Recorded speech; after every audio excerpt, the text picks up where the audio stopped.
So as Susan mentioned, I work with the Ministry of Agriculture, Food and Rural Affairs, and we have a tool that we use. It's a labor market analysis tool, and it's called the Analyst tool. It essentially gives us a deeper dive kind of into what's going on in the labor sectors across kind of the industrial and occupational codes in Simcoe County and in Muskoka, and I mean across Ontario, but that's specific to the territory that I cover. So, I mean, based on today's theme, looking into data, I was just going to go over kind of some of the highlights. So looking at, what are some of those largest sectors that we have in both Simcoe and Muskoka, and I'll do Simcoe County first, and then we'll go into Muskoka after. Where are the fastest growing areas of employment? We're going to talk about location quotient, which is a measure of sector strength or sector opportunity from an economic development perspective. It's one of those few tools that we use to analyze our economies. So we'll be getting into some of the nitty gritty. So what sectors are doing well in terms of a location quotient, what sectors are kind of weak in terms of that, and then what does that actually mean to the actual sectors. So, where are our strengths, what's important to kind of retain, where are the weaknesses, and kind of what are possible emerging industries where there could be opportunities coming down the road. And if anyone's having a hard time hearing, just let me know in case I get too squeaky. So looking into Simcoe County, where are our largest employers? So unsurprisingly, if anyone participated in the labor market partnership study, the retail trade sector is actually our biggest employment sector. We have about 27,000 people in there. That's followed by the healthcare and social assistance sector. So again, it's permeated by the number of hospitals that we have here in Simcoe County, PSWs, long-term care homes, that sort of pieces, with about 26,000. Manufacturing, and Susan, just an FYI, you can share this presentation around to the group so you guys don't have to worry about capturing kind of these numbers and straining your eyes to see them. Manufacturing sector, also another really strong one. We have about 22,000 people working in that sector. Accommodation and food service, again, we have quite a robust tourism sector in the area, a lot of local food providers. That's about 17,000. Also similar to that is construction. So again, if you think about, we've seen a lot of new growth in the region, and that's what's driving a lot of that construction employment. And then, of course, we have a lot of municipalities, the county government, those public administration services is about 14,000, jumping down to educational services. And then, I'm not going to read out the numbers for each of them, but followed by, the administrative and support, waste management and remediation, professional, scientific and technical services, wholesale trade, transportation and warehousing. And often people don't necessarily think of transportation and warehousing when they think of Simcoe County, but we're really quite ideally located. Back in my economic development officer days, you'd have a lot of businesses talking about how this is a great kind of hub. So you don't necessarily have to go through the GTA. It's a great hub to get into the north. You can take back roads to the airport if you're transporting goods that way, or back roads to bring goods into the US or Quebec or other provinces. So it is a big piece around transportation, or there is a big piece around transportation and warehousing in Simcoe County. So where are we growing the most? So healthcare and social assistance. We added 2,000 new jobs between 2015 and today. And we're only going to see more growth. I think you guys are familiar, Innisfil has announced that RVH will be building a kind of health hub in that community. And obviously we know the population continues to age, so there's increased demand on our healthcare services and on our long-term care services. The next biggest the next most rapid growth sector is the accommodation and food services. We had about 1,600 new jobs added over that time frame, and we continue to see new accommodators come in. When you think about accommodation and food service, what is the implication of somewhere like Friday Harbor, which is one of the biggest freshwater harbor developments in North America? So that's bringing in lots of food service staff. That's bringing in lots of new accommodation type of service staff there. Again, construction, we continue to see growth in that sector, about 1,500 new positions added in the last 3 years. Arts, entertainment, and recreation, so kind of going hand in hand with that growing tourism, accommodation, food service sector. We're seeing kind of that response in terms of the attractions and amenities type of piece, and that's not quite as significant as the other sectors. That's about a 900 employee increase. And then we have things like wholesale trade, retail trade. Both of those are around 800 new jobs. Finance and insurance, we've been seeing a rapid increase of about 550 new jobs. Educational services has increased to about 300 new jobs. Of course, public administration continuing, to add new jobs. Professional, scientific, and technical services has also increased, and that's quite a bit in comparison to the actual employment number in that sector. So they've seen a fair jump with that 164 new positions added. So you can see, manufacturing we think of as a really strong sector in this region has only added about 160 jobs in the past 3 years. So maybe not growing as quickly as some of the other sectors. This would be full-time equivalents. And then followed by that information and cultural services. So we see things like the technology-related companies, library pieces being enhanced as well. So getting into location quotient, I'll grab a sip before I get into this.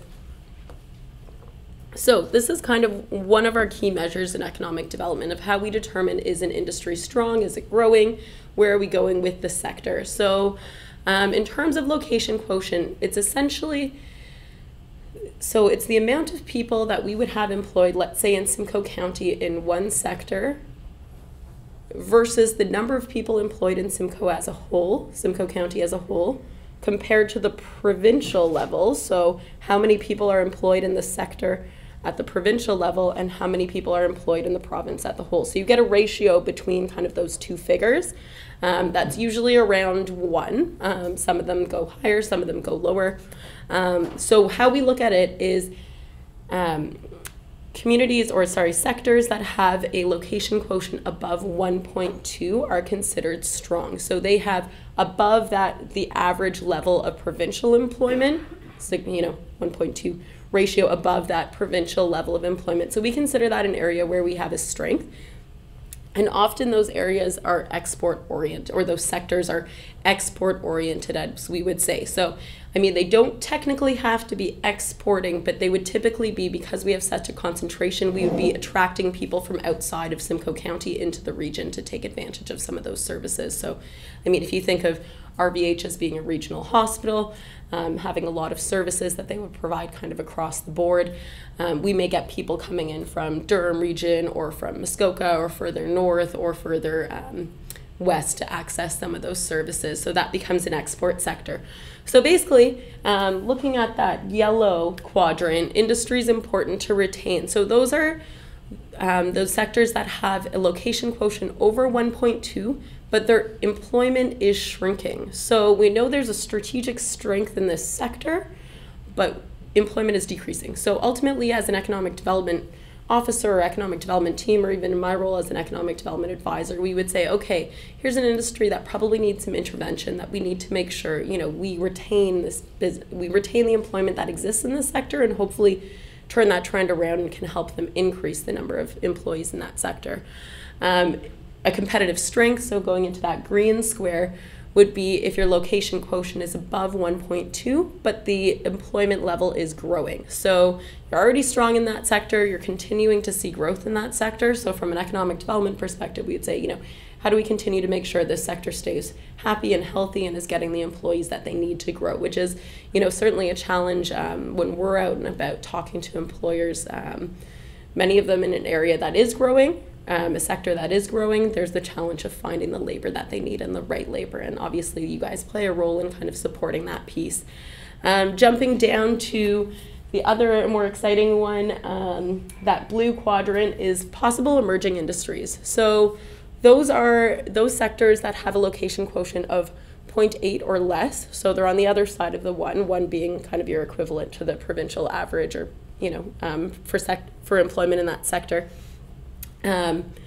They're below that level, but they're growing. So, if they're growing rapidly, is there the opportunity to say, okay, maybe we have a cluster developing here.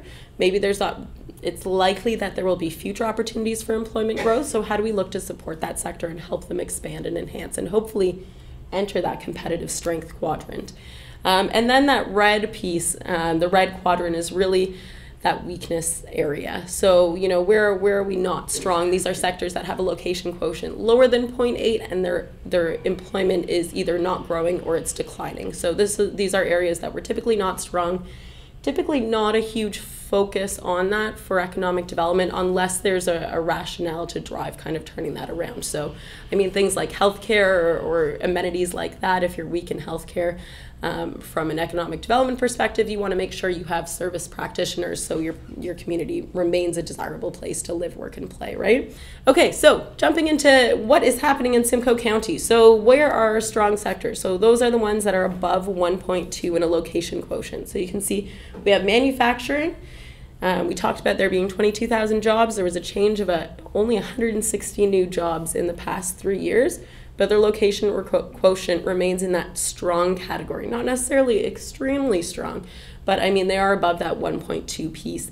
And the other one is arts, entertainment, and recreation. So again, location quotient of about 1.77.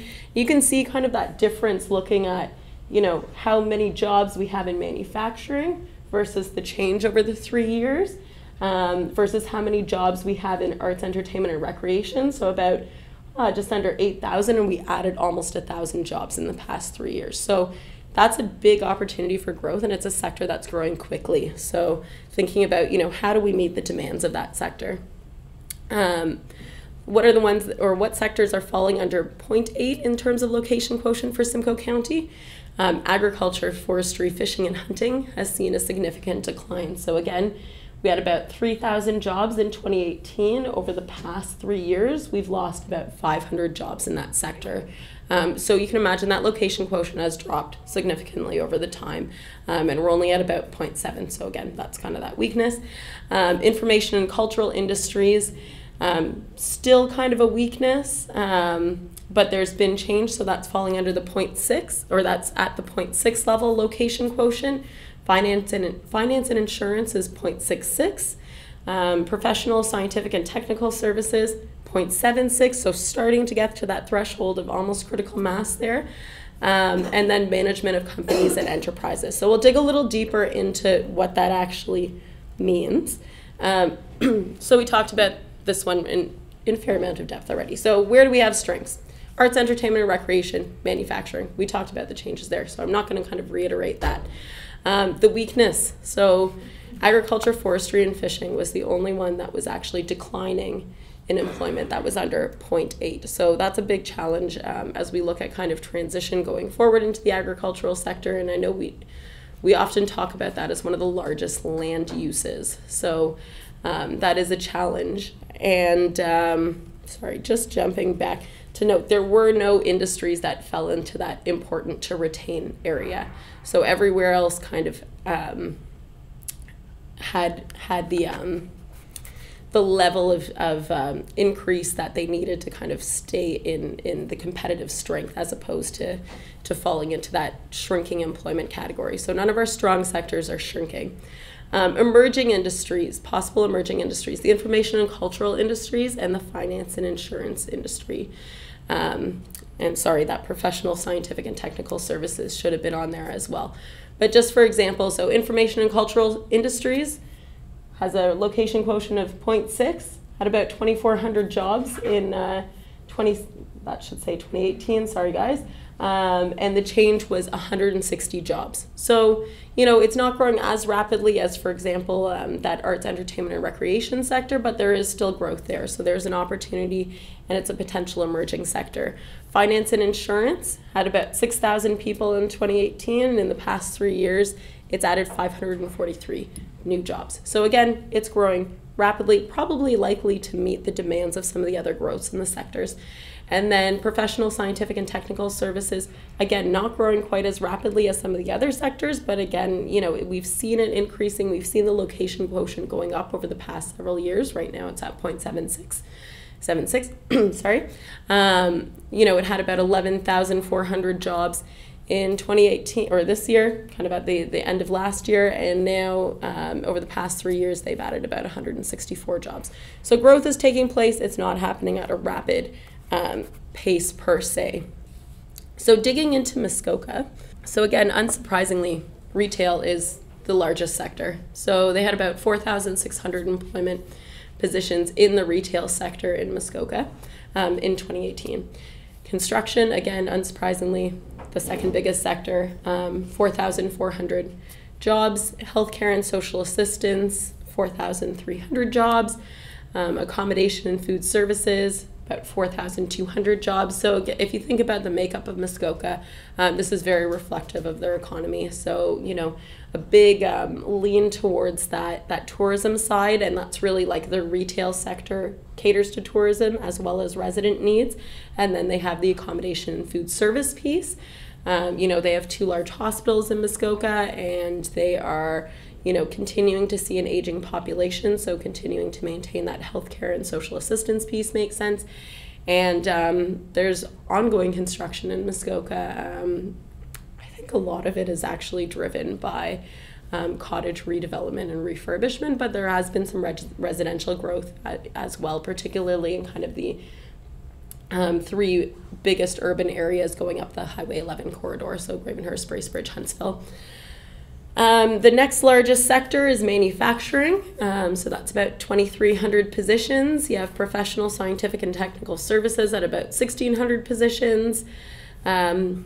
The administrative and support waste management and remediation services, about 1,500 positions, as well as arts, entertainment, and recreation, which is interesting. When we're in Muskoka, one of the things that we talk about is, though there's a robust tourism sector and a robust tourism brand, we need more product to draw people there. So seeing that kind of differentiation between what exists in terms of attractions and the level of employment around those versus the number of people employed in the accommodations and food services sector is actually kind of reflective of that disconnect between product and the accommodators that do exist there, and how do we get more traction and more tourists up there. What are the fastest growing sectors? So again, kind of echoing that, aging population piece, healthcare and social assistance has seen a change of about 850 new jobs. Construction continues to increase, about 314 new jobs. Accommodation and food services, 279 new jobs. Arts, entertainment, and recreation, so again, trying to catch up to that accommodator demand and tourism demand, 276 new jobs. Manufacturing has seen an increase of 271 new jobs. The wholesale trade has increased to added about 166 jobs. Professional, scientific, and technical services also increased of about 153 jobs. And then real estate and rental and leasing has been increasing quite a bit.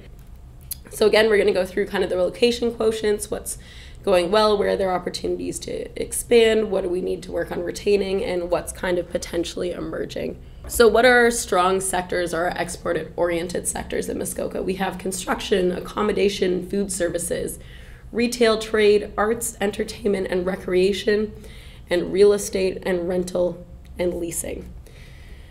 Where are our weaker sectors? Those that are under 0.8 location quotient. That's ag, forestry, fishing, and hunting. Unsurprising. I'll put on my Ministry of Ag hat for a moment and just say, Muskoka has less than 200 farms left, so agriculture will likely continue to see challenges and decline there, particularly from an employment perspective. Mining, quarrying, and oil and gas extraction. Utilities, wholesale trade, transportation, warehousing, information and cultural industries, finance and insurance, professional, scientific and technical services, educational services, public administration. So just comparatively, you can see that Muskoka's economy is much more strongly oriented towards these 5 sectors.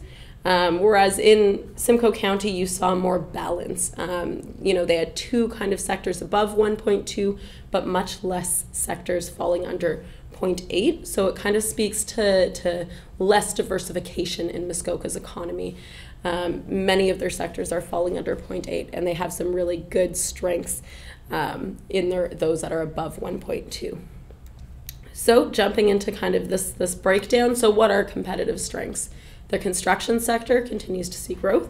Arts, entertainment, and recreation, accommodation and food service, and real estate and rental and leasing. So jumping into those sectors, when you look at arts, entertainment, and recreation, so we talked about kind of trying to catch up to that gap between accommodation and product, tourism product.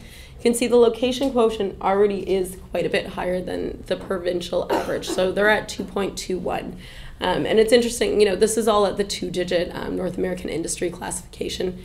code level. If you actually dig into some of the sectors down to a 4-digit level or a 3-digit level, that's where you really see some significant location quotients. So sometimes you'll see ones that are like 10 or 20 even, depending on the concentration per sector.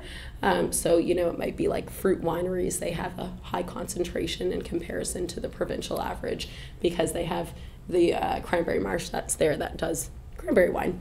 But that sector, with only 1,500 jobs, has seen growth of about 276 jobs over the past 3 years.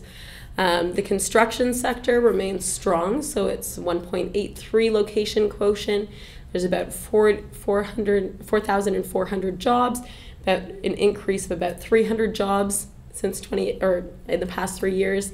The accommodation and food services sector is a location quotient of 1.73. Number of people employed in that sector is about 4,200, and there's been a change of about 280 new jobs.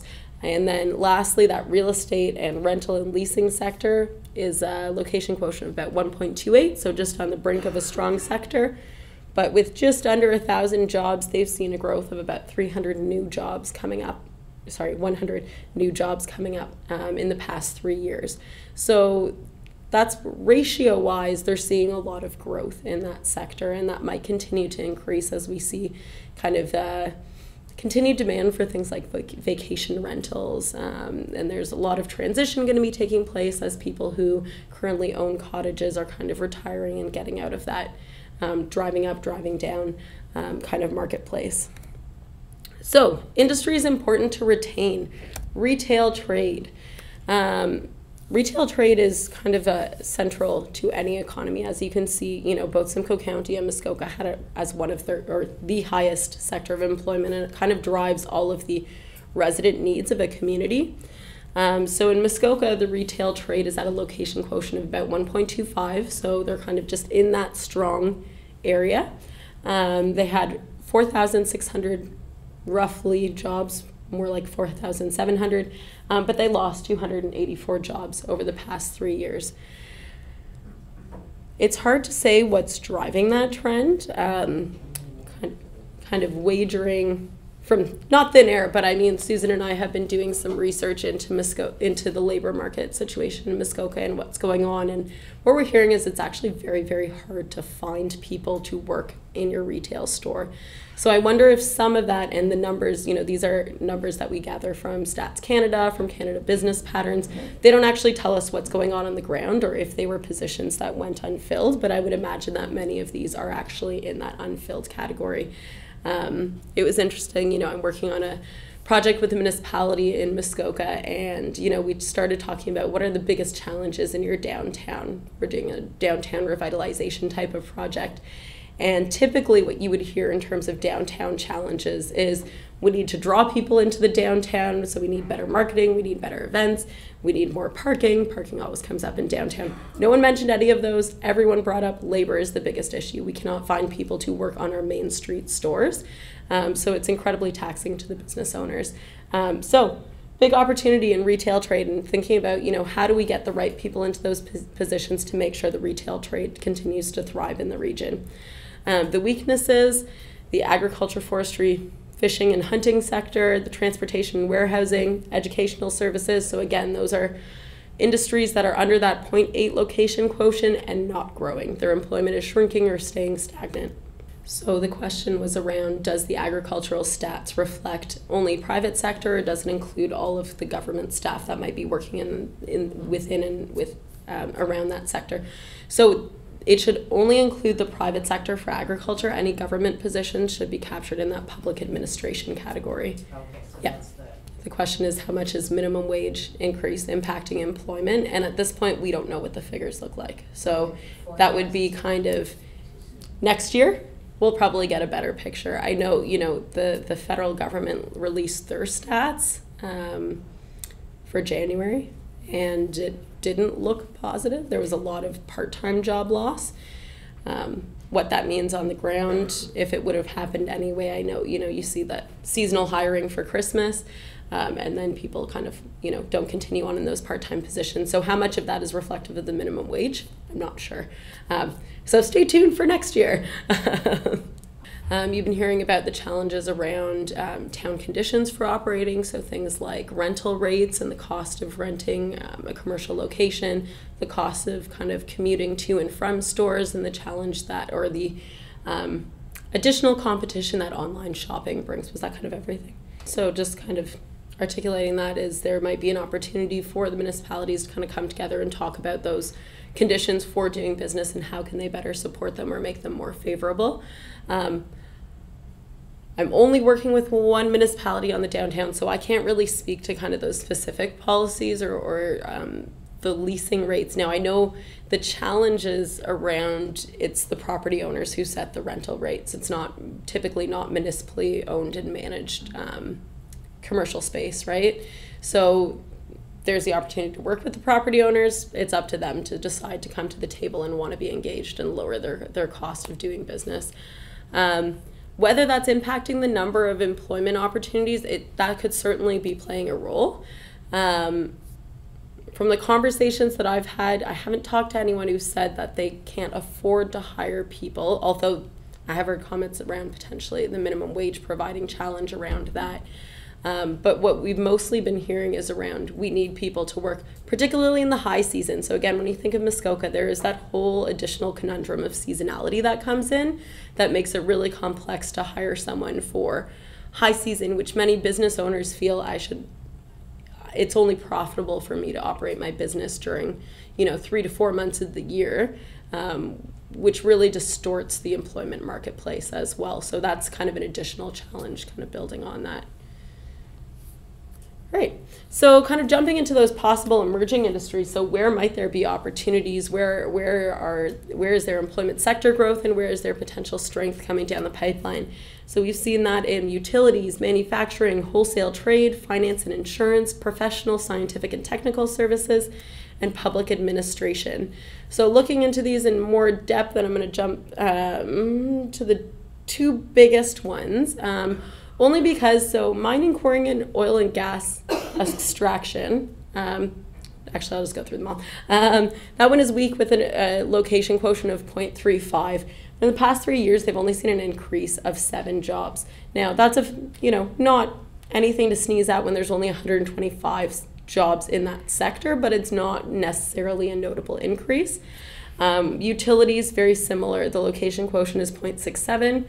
It's only 139 jobs in that sector, an increase of 4 jobs over 3 years.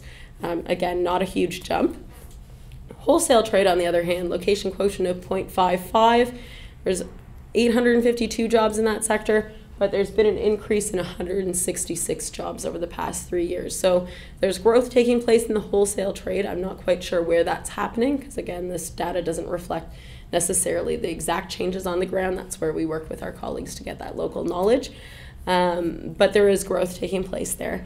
Finance and insurance sector, location quotient of 0.61, employment of 863 today, and in the past 3 years they've seen an increase of 43 new jobs. So not quite as significant as something like the wholesale trade, but typically when you see finance and insurance businesses, they're not hiring en masse. So that is a fair amount of traction to increase over the span of 3 years.